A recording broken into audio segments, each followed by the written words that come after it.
Hey VC, what's up? It's me, yours truly. I'm back to post a quick video here. Just kind of got a quick free minute, which I haven't seemed to have for a while, so I thought I would kind of post a quick video, just kind of doing a lot of music related things. A few new things I've added to my collection here, nothing big, nothing much. What I've been spinning, kind of a concert review, and then also kind of some neat artwork pieces for my music room. So just kind of a number of different things around music, so to speak.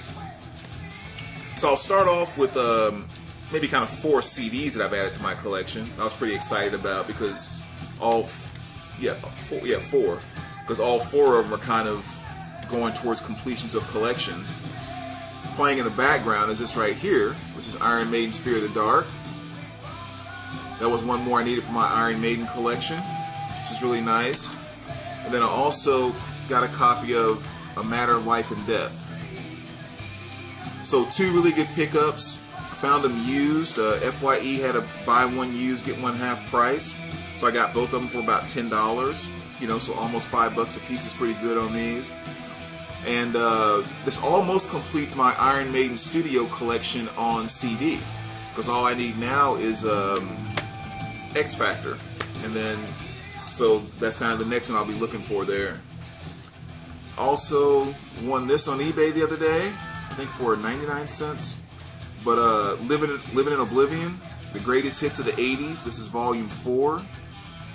I think there's 5 CDs to this collection. I have volumes 1 through 4, so now I need volume 5. And the person that was selling this really ticked me off because he had volume 5 as well, but I didn't realize that the auctions were so close, because usually I think someone puts something in and then they put something in maybe 2 or 3 minutes later because it takes time to enter stuff, but the auctions were only about 15 seconds apart and I didn't realize that. And so I won this one and I tried to click right over to his volume 5 and it was, you know, at like 1 second I couldn't get anything in time, so I was like, ah! But anyway, that's part of the fun of the hunt and the dig, right? So I just need to get volume 5 of that, which will be nice. And then I'm also starting to work now on my Pat Benatar collection. So this is Crimes of Passions. I have a majority of her stuff all on vinyl, but I want to get a complete studio album collection of her on CD too. And I'm coming to discover, you think Pat Benatar, I mean, some people tend to think, you know, one more of the bigger but cheesy 80s, you know, all that stuff. You can find those CDs everywhere, 99 cents, dollar stores, you know, whatever, but or Goodwills, I meant to say. But I'm coming to discover that these Pat Benatar CDs aren't exactly laying around everywhere. And unless you want to just readily pay $10 for one left and right, which I don't like to pay that much for CDs, it's going to be a little bit of a challenge to put together her complete collection. But I think it'll be fun. It's just for some reason I really want to get a full studio album collection of her on CD. So those are really kind of the 4 CDs that I, you know, picked up over the past week or so. Say nothing huge, but some good stuff there. Concert review. I did go to a concert on Wednesday to my little hole-in-the-wall place I always talk about called the Firebird, just a few blocks up the street from my house. And, you know, great little venue. You guys heard me talk about it many times before. I mean, I've seen Corrosion of the Conformity there. I've seen the Melvins there. I've seen Graveyard there. I've seen Kitty there. I saw Boris there. So a lot of great bands come through there. And the other night, Gary Numan was there, which was really, really cool. So, I mean, all of you 80s fans, you definitely know Gary. Probably most well known for his song Cars. You know, that was a huge mega hit back in the 80s. And probably my favorite song by him, even in light of a lot of his new stuff that he's put out, which is still pretty good. So, you know, King of the Synthesizer, that's kind of the way I always think about him. Really cool show. There was one band that came on ahead of him. Cannot remember their name. 3-piece band, this blonde chick from London. I mean, she was beautiful, beautiful voice, you know, just cool stage presence, really nice voice. Anyway, I cannot remember the name of them, but, you know, they were pretty cool. And then next, is it, I'm totally brain dead here. Is it Black Delta, Big Black Delta? Big Black Delta, is that it? Going totally brain dead, I'm sorry. But they came on next. And it was kind of interesting too with them because I had seen their album before, and I know I had listened to it in the record store, thought that, yeah, it's kind of some stuff that sounds kind of good, but maybe not something I would go out and spend 15, 20 bucks on, you know, that whole kind of experience. But it was interesting because as I was watching them play, it's a two-guy group, or two-man group, and they're from somewhere in California.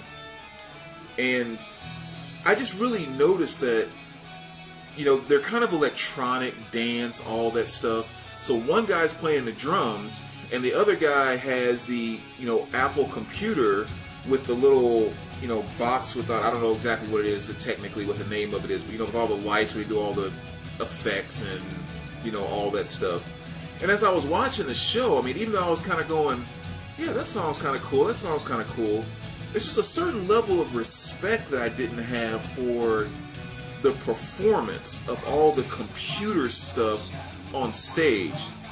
And I guess for me, since I'm not a big electronic music fan and all of that, I'm just never really prepared to go to a concert and have it feel more like a club DJ type thing. And so there was something that really took away from even the stuff they had I thought was good. There was something that's kind of took away from it for me by doing the whole DJing a concert as opposed to playing and performing a concert. Now, again, I'm not downing, you know, club music or techno music or anything of that nature, because you guys that know me well know I believe there's no wrong with music. What moves you, what makes you feel good, and what you dig, that's right, period. You know, when it comes to music, there's no wrong there. I just kind of found that that's really not my cup of tea, and I can't really imagine myself going to see more techno type of groups like that perform in that way. So I don't know, it's just interesting because I've never really been to a concert that was like that. I've been to clubs, but not a concert. But anyway, I'm kind of rambling on about that. They were a great band, great guys too. I mean, nice guys, the whole nine. So, but then Gary came on. Very interesting thing about him. Number one, he played a long set. They got to the point where I was like, "Oh, dude, are you ever gonna quit? We need to go home, even though we're enjoying this." I mean, it was just like it was a long set, and you know, he came on, he performed, and one of the things I thought was so cool about him is he has that a very strong stage presence about him, which I just again didn't quite expect. I always call it kind of like that Michael Jackson stage presence, where you know how Michael Jackson could come out and literally have on a pair of sunglasses and just stand with his arms down by his side, just staring out into space without moving a muscle, and the crowd and the world is just going crazy. You know, it's just, Mike always had that stage presence. And Gary definitely has something on that same level. I mean, it's the 80s techno type of thing and all of that going on, but he definitely has that presence. And even the way just kind of he worked around the mic, you know, not necessarily jumping all over the stage, but just kind of how he worked the mic, it was impressive. And I think anytime an artist can do small little things like that, where it's like, you know, well, he just did the mic like this or whatever, but that you're like, there was something pretty freaking cool about that. That to me kind of shows that years of experience and that special talent and that thing, you know, that an artist can have. And Gary definitely has that. The only thing I was a little bitter about within the concert, and this is more, you know, my stuff, not necessarily anybody else did anything wrong, but the thing I love about that venue, and why I always tend to get all these, you know, autographed pieces when I go there, the green room right beside the stage, when artists come out of there, they have to kind of walk right past the booth and through the crowd to get to the door to go outside. So, you know, we used to just kind of wait right there, and then they'll come out and maybe sign a few things. And again, this club, fully, you know, packed, doesn't hold more than maybe a couple hundred people, so it's not like you have a line of 100 people even waiting for an autograph. Matter of fact, there were maybe 25, 30 of us that were actually waiting for something. So anyway, I'm standing there. He comes walking out, and you know, he walks like literally 3 feet from me, and I have the pen out and I have this album, and I'm like, Gary, can I get a quick signature? And they're like, we'll catch everyone at the bus. You know, we'll sign stuff over at the bus. So like, oh, okay, cool. So Gary walks out, and people just kind of walk out behind him, and then we all just go stand by the bus. And again, there's probably about 30 of us. Well, maybe 40 of us at that time, because I was actually counting, weird enough. But so we're standing out there, you know, and the tour manager, whatever, is like, yeah, you're just gonna get cleaned up really quick, and then you know, whatever. It's like, okay, cool. So we're standing. 20 minutes pass. 30, 45 minutes, and we're like. So then we asked the tour manager again. Now they're loading up the equipment. It's packed from inside, you know, crated up and everything to load it in. Is Gary gonna come out, or? Yeah, he probably will. He'll probably come out. So it's like, okay, cool. So then the manager, he's still just standing there right by us, talking to some of his friends that are there. They're smoking and everything. And then maybe 30 minutes after that, when they shut the door where the equipment has been loaded up, we're like, it's been about an hour and 15 minutes now. Hour and 15, hour and 20 minutes. He walks from standing right beside where we were, right by the front of the bus, and goes, Gary's not going to come out. And my first response was, you mother, like, you have not been back in the bus for almost 30 minutes. And you've been standing right here with all of us, you know, smoking and just talking. And it's like, so you knew 30 minutes ago. You haven't been on your cell phone since you've been standing here. No one else has come up to you from in the bus and said something in your ear and then took back off. It's like, you knew the whole time. So, like, my first instinct was just to get, you know, really whatever. And I'd actually kind of decided at that point in time, because I'm not the kind of person that blows up and yells and stuff like that. I was just like, okay, you know, because I've been standing here right beside you for 30 minutes, you didn't say anything. I was going to take my t-shirt back over to him and just, you know, not even in a anger type way, but just, I was going to just hand it to him. And I was going to say, okay, I understand this tour is about the money and not necessarily your fans. So I'll give you back my t-shirt, keep my $25, sell it at your next venue. You'll make double the money on that t-shirt. Help you guys be a success at what you're trying to do. That's kind of my passive-aggressive way of saying that was really a jerk thing that you did. So that was my first initial thought. But then before I even really kind of got to the mode of getting ready to do that, he comes back around and says, okay, Gary said if you guys each give me one thing, I can take it on the bus and he'll sign it for you and I'll bring it back out. And so, you know, he was nice enough to do that, took it back on the bus, and I thanked him. I was like, you know, thanks for doing that. I know you didn't have to, but, you know, appreciate you honoring the fact that we were standing out here for almost an hour and 15 minutes based on your say-so. You know, so that was kind of cool in terms of getting this actual signature. Long story, but I just kept feeling about how angry I was after I left, even after we got the signatures. I'm just like, that's just something wrong about this. Like, you just don't treat people that way. And especially considering this isn't like 500, 800, 900 people bombarding a Van Halen bus or something like that.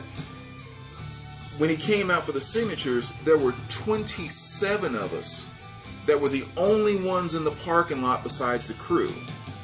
So, I mean, I was like, even that small of a number, you can't honor someone or people that have been fans of yours and have followed you and supported you for 30 years. 27 people, you can't.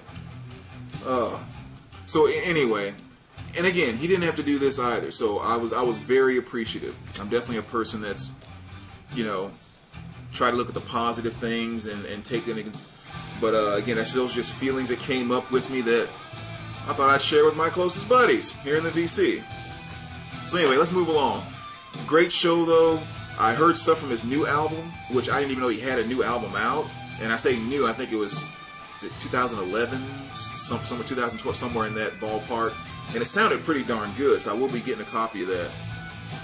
So next thing I want to do is I want to share some artwork with you guys of some stuff I got from my music room and let you know about some things that you guys might be interested in. But this is a piece, so you can kind of get a, well, let me kind of do a close-up shot here first. As you can see, a really cool shot of some different record labels along with a turntable arm. And this is done by Elizabeth Nicole Photography. Really, really awesome piece. She does a lot of different photography work, you know, like professional stuff with weddings and events and things of that nature. But then I've also been talking her into doing some different musical type stuff. Just maybe stuff we don't necessarily find all the time on regular posters. You know, anything besides the one poster that has like the 3 turntables with different color, or 3 records with different colors. I was kind of like, you know, I'd like to have some different artwork that revolves around vinyl and records and collecting and all of that. So this is one of the ideas that I shared with her, and I mean, she freaking just kind of went off and put this thing together, which is really, really awesome. It's a 20 by 30 print, and it's just a bunch of random record labels. I mean, you got Hey Jude by the Beatles, 1984 by Van Halen, Tour de France by Sonny Rollins, Physical Graffiti by Led Zeppelin, Slayer, Rain and Blood, Metallica's Megaforce. So I'm sure the lighting's not working too well on that. But you can see, I mean, a really, really cool piece there. And so she does some really, really incredible work, and she's starting to put together a lot of neat things that she's going to begin to sell. So I want to kind of give the VC a heads up. Number one, she wants me to share ideas with her about things that, you know, people in this community and kind of in the vinyl lifestyle and that type of things they would like to have. So I said I would also kind of put it out there. You guys share ideas with me of things that you think would make cool music posters, art, and things of that nature. And as she kind of gets things done and gets different things put together, I'll kind of be showing it to you guys. If you want to purchase stuff from her and things like that, you know, you'll be able to kind of, you know, do that. One of the cool ones, I think, that people are, one more quick look at that. It's really awesome. One of the really cool things I think she's going to be doing pretty soon, there is a subdivision that's about maybe 40 miles or so outside of town that has, that were the people that built it, they named all the streets after Beatles songs.